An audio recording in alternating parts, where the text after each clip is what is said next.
Welcome to the first Planet of the Humans podcast. It's an amazing day on planet Earth.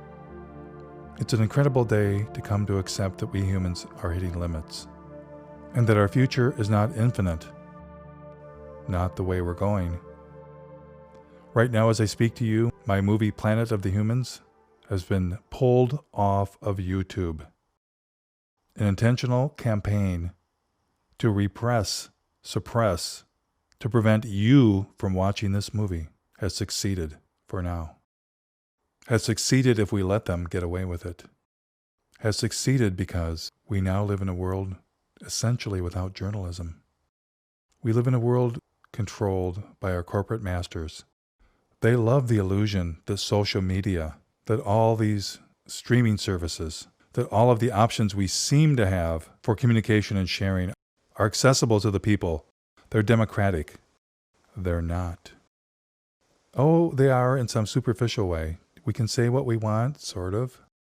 But as soon as the system that brings us this technology is threatened, they're taking your movie down. They're taking your chats down. They're taking your posts down. We don't own those systems. Let me repeat. We don't own those systems. And they're systems of control. They're systems that are an alternative to what we used to have, which was community. So let's use them the best we're able to. But let's remember, they are systems designed to make some people very, very, very, very wealthy. To entice all of us in there with the good stuff. With the illusion we have a democracy. With the illusion we have a voice. And when it all goes down and there are no printing presses, good luck. When there are no radio stations, when nobody owns a ham radio anymore to communicate like they did during the collapse of the Soviet Union, they got out information through radio. Good luck. But what's my movie about? Planet of the Humans. What is that about? It's exactly about the story that I wanted to tell. A single species that's come to dominate an entire planet. That, ladies and gentlemen, is something that cannot last. If there were 7 billion grizzly bears dominating the planet, we would say, that's probably not going to work out well for the other species.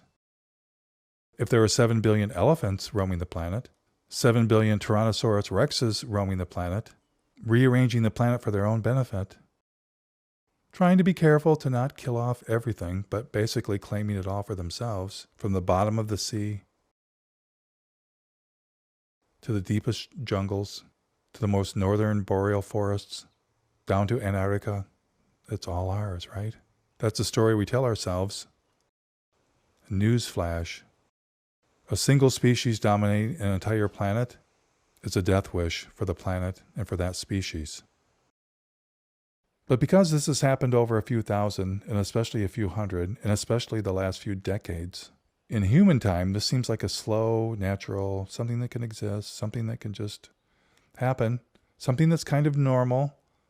We were given dominion over the earth. I think we gave ourselves dominion over the earth. You know, we're not smart enough to design a self-sustaining fish tank, but we're going to manage a self-sustaining planet? We don't even know what all the species are in a square foot of soil. We don't even know how many species there are on planet Earth. I believe we don't know by an order of magnitude. You know, that's pretty crazy. But yet, somehow, we're going to manage this planet. When a single species dominates a cornfield, nature tries to undo it. When we plant things in our garden, just even a row or a section of a single species, it's more vulnerable. I live in part of the country where a lot of fruit is grown. As soon as the spraying stops, that orchard turns dead as a doornail. That orchard becomes a ghost orchard, dead trees. We are now at the peak of humans the peak of industrial civilization, the peak of a Western civilization that's obliterated, that's wiped out, that's absorbed, that's crushed, that's rolled over any sustainable group of humans. Any culture that attempted to be sustainable, we've destabilized, decimated, destroyed. And we're what remains. But for the most part, everyone's been destabilized, unfortunately. Most everywhere on the planet's been colonized, both the humans and all the non-human species. A single species that's come to dominate an entire planet. A single species, as I say in the narration, that's went way, way, way, way too far. It's a story about the delusions. The illusions of the people like ourselves that say that we care, that say that we really care about the planet. It's about the illusions that we hold in our minds to prevent us from really understanding just how far gone we are. It's a movie about the illusions that prevent us from understanding that this is not sustainable. That's why they defend their story. It protects them. And the billionaires that fund the environmental movement, the hedge funds and the bankers and their quote-unquote foundations, it's protecting them from coming to grips that they've been pushing the wrong story. Their story is preventing us from coming to grips with that. We went way too far. According to one study, 90% of the large fish in the ocean have already been taken. Why don't we know it? Just like you see in the film. Because we're already raising fish on fish farms. Fish farms that could not exist without fossil fuels. Fish farms that are helping to decimate what remains of life in the ocean to feed the fish in the fish farms, helping decimate what remains of the wild stocks of salmon, for instance, by being a breeding ground for disease. But there's still salmon in the stores. So we use fossil fuels to propel this civilization into the stratosphere, into, orders of magnitude of unsustainability. And then we use fossil fuels to convince ourselves that it's all going to be okay. That's this big gap that we're in right now that's going to come crashing down. That's why we think it's all okay and this story is sustainable. The trees are of shitty quality. Let's just admit it, people. The trees, if you ever watch logging trucks, so many of them have these little small trees. Now, I don't want them to have the big trees, but the quality and size of trees has just declined since we humans took over the entire planet. And so how do we fill in the gap? Well, we have glues and things. We make, instead of plywood, now we have particle board. We use fossil fuels to bind this stuff together. We use fossil fuels to grow more trees. Yes, we're fertilizing the forest in the southern U.S., the Pacific Northwest. We can't breathe the air, so we're all on asthma medication. It's too hot because of climate change and fossil fuel use. We get air conditioners, making the problem worse. We drive to places that allow us to pretend nature still exists. We fly to places that allow us to pretend it's a big, beautiful planet and nature still exists. We watch nature shows that convince us that it's a big, beautiful planet and nature still exists. 97% of the mammals on this planet by weight are humans, farm animals, or our pets. What's that have to do with solar panels? Nothing. You think that 3% is just going to sit there? It's going to continue to diminish. By one estimate, half of wildlife has disappeared. Let's just ballpark since the last Earth Day. I think it's the last 30 or 40 years. 50 years ago was the first Earth Day. Half the wildlife has disappeared since then. Half. We look in the history books and wonder, how could we wipe out the buffalo? Well, we know why it was done by our civilization. For greed, to make money, and to make sure that the people living sustainably with the buffalo were tamed, removed, killed, put in a pen called a reservation. We wonder how that could happen. I remember wondering how could the entire United States be logged, virtually the entire. In Michigan, where I live, of the great pine forests, trees that were 200 feet tall, trees that were hundreds, in some cases thousands of years old, cut down. 40 acres of white pine were left in Michigan. 40 acres out of 50,000 something square miles. And that's only because the men went off to war and forgot about cutting the trees. It was World War I. And again, why don't we know that the trees have all been cut and cut? Why don't we know what's happened to the forest? Because we don't need the forest anymore in the same way. We've got plastic. We've got coal and oil and natural gas to burn for our fuel and for our industry. So ironically, fossil fuels both prop up this destruction, fossil fuels enabled it to increase by orders of magnitude, and yet their very existence allows us to be in denial. And ironically, the very existence of fossil fuels allows us the fantasy, the unholy fantasy, that there is such a thing as green, renewable, sustainable energy. There's never been a solar panel before there were fossil fuels, and there won't be once the fossil fuels go away. There's never been a giant industrial wind turbine before fossil fuels, and there won't be when it goes away. But there's never a nuclear power plant before fossil fuels, and there won't be once it goes away. There was never a giant hydroelectric plant to produce electricity, of course, before fossil fuels.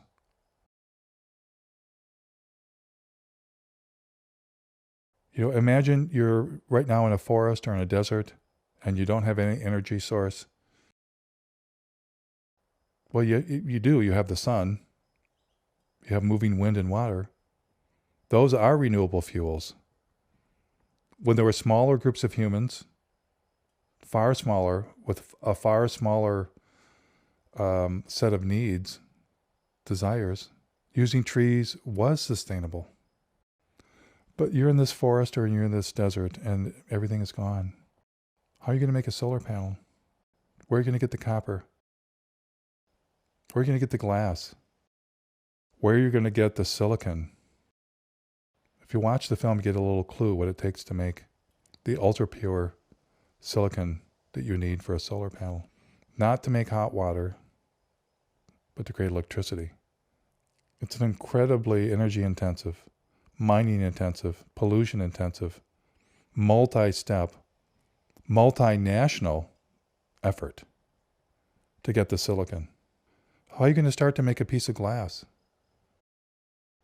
You see, all the technologies that we enjoy are derivative. Wood was the gateway drug.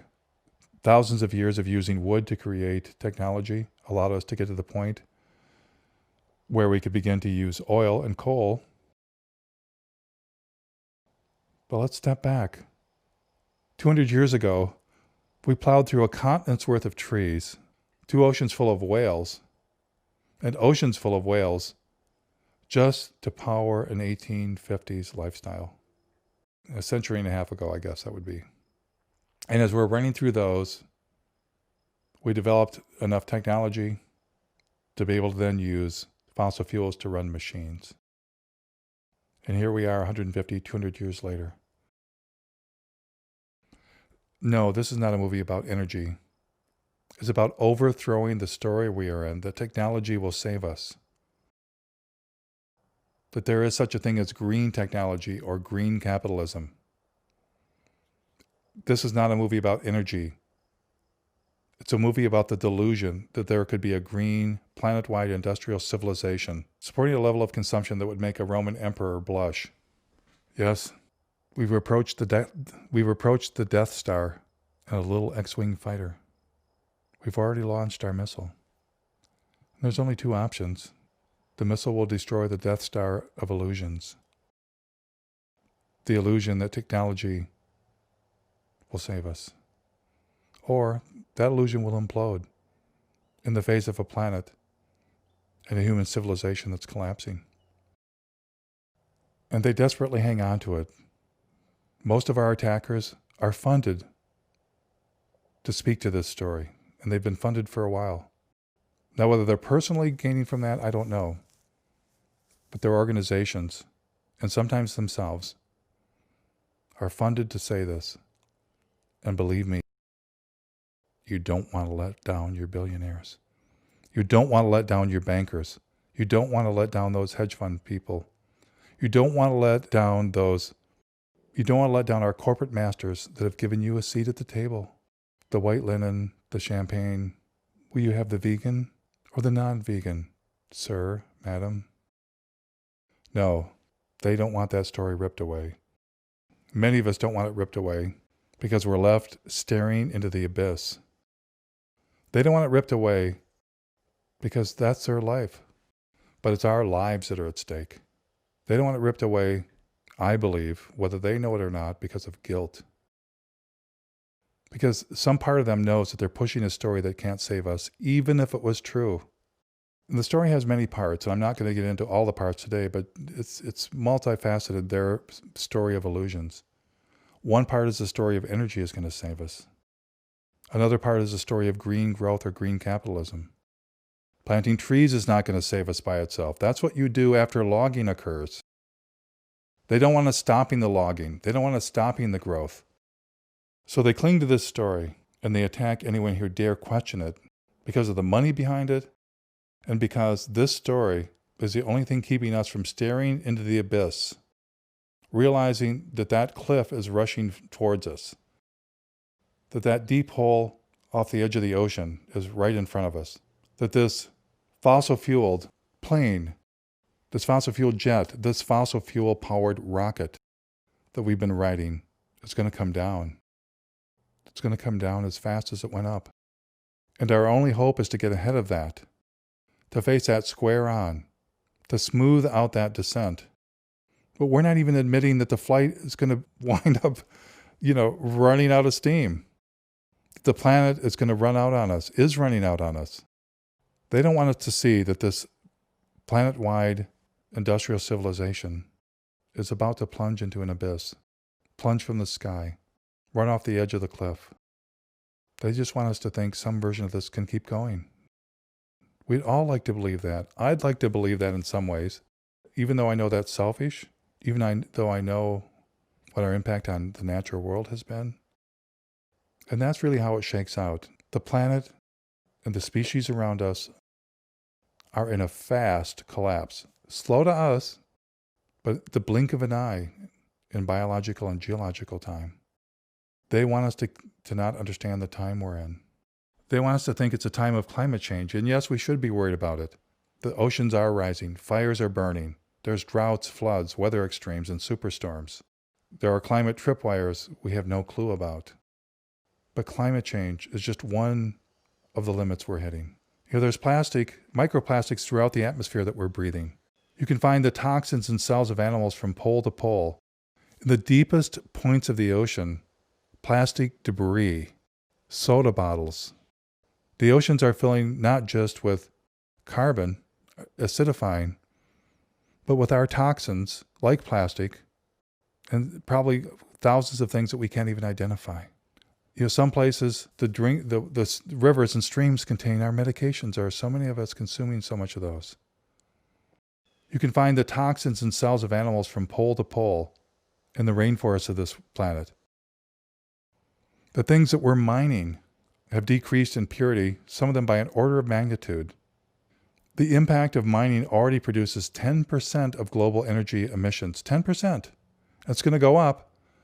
Not only because we're going to be doing more mining for a growing economy and to build all these green, supposedly, technologies. Can we stop saying green technology? There's no such thing.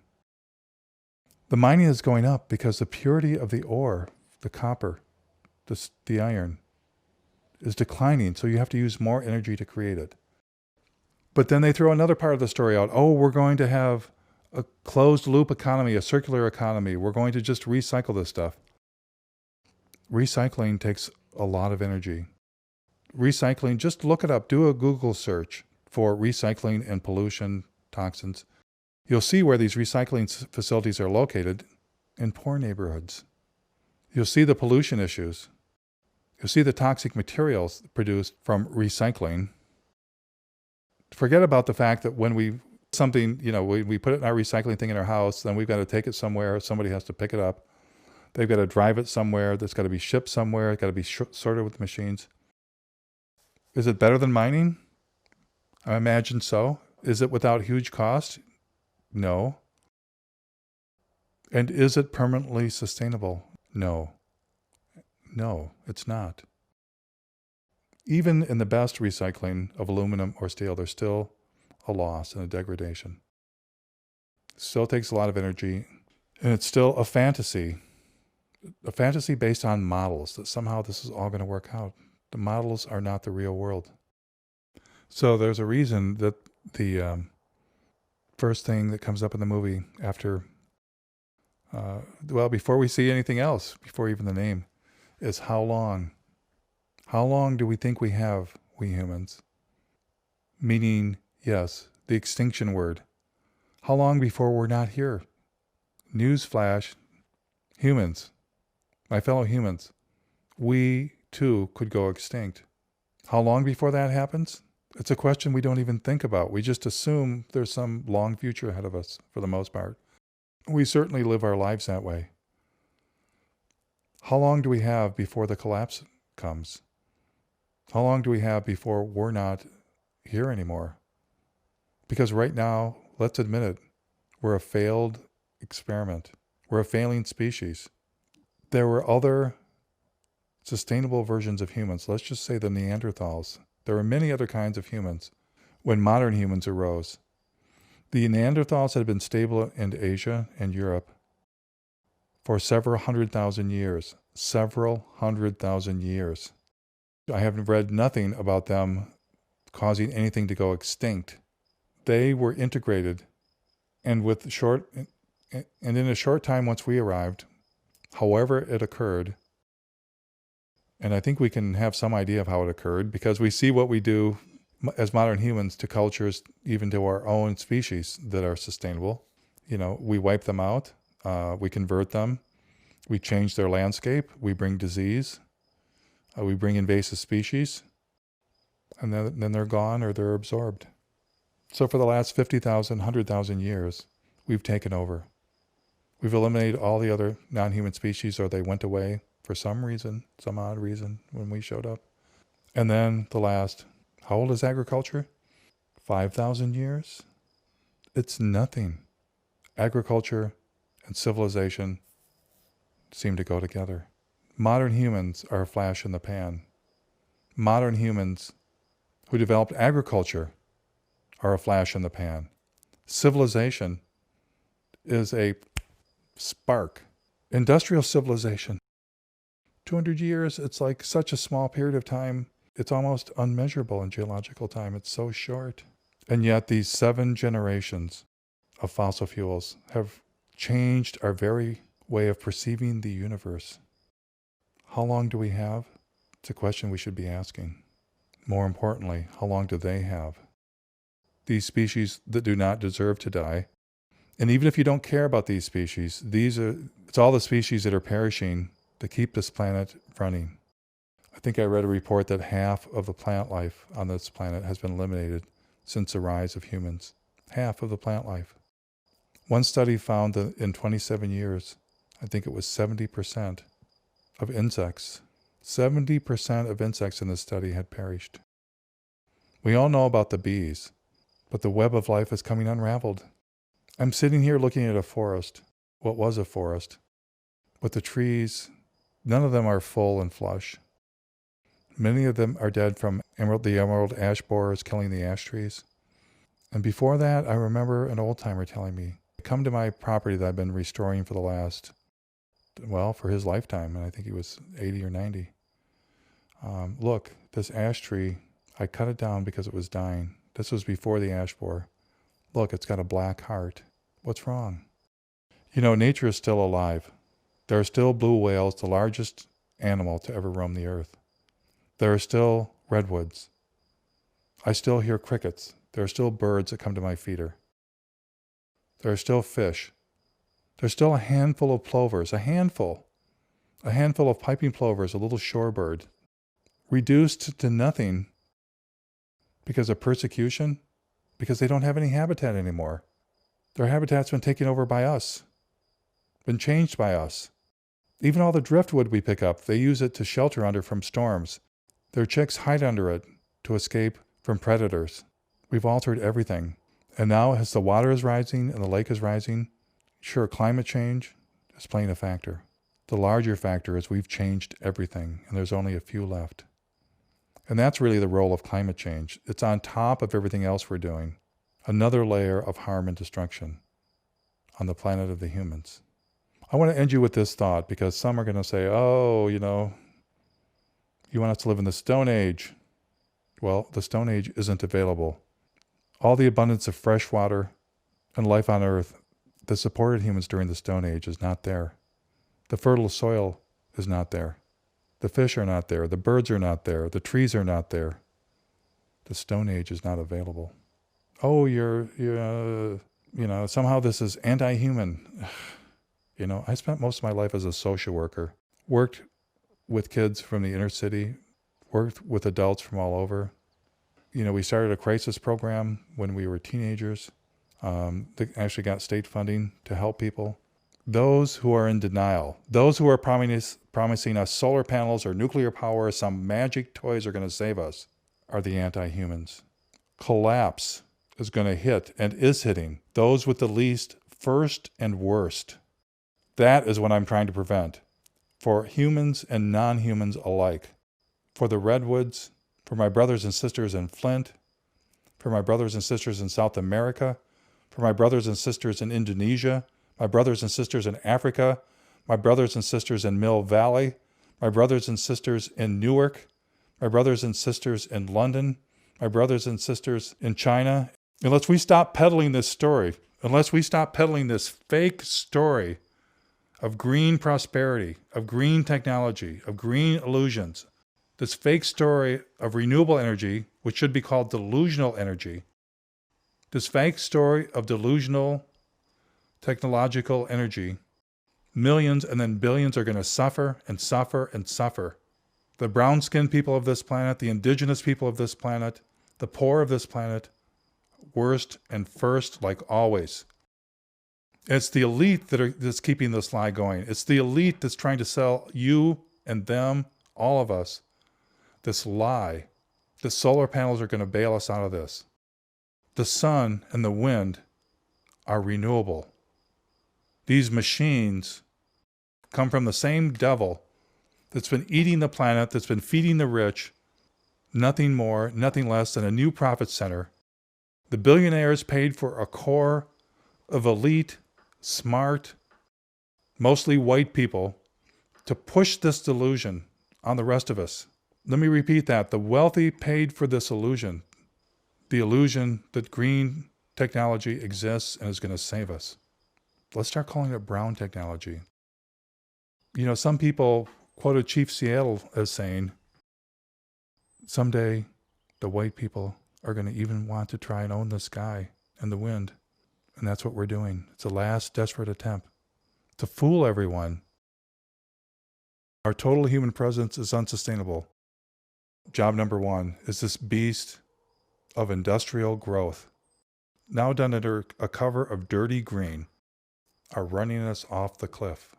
That's why they're threatened with this story. That's why this movie is so important. That's why efficiency of solar panels, are you fucking kidding me? That's what they want you to get lost in. They want you to forget about how the movie opens and closes. And they know they're wrong. They know they're wrong. It's not just the money. It's the guilt that drives their cruelty and their meanness and their attacks on my friend that helped get this movie out into the world, on me, and on the film itself. Their lies mean we're doomed if you believe them.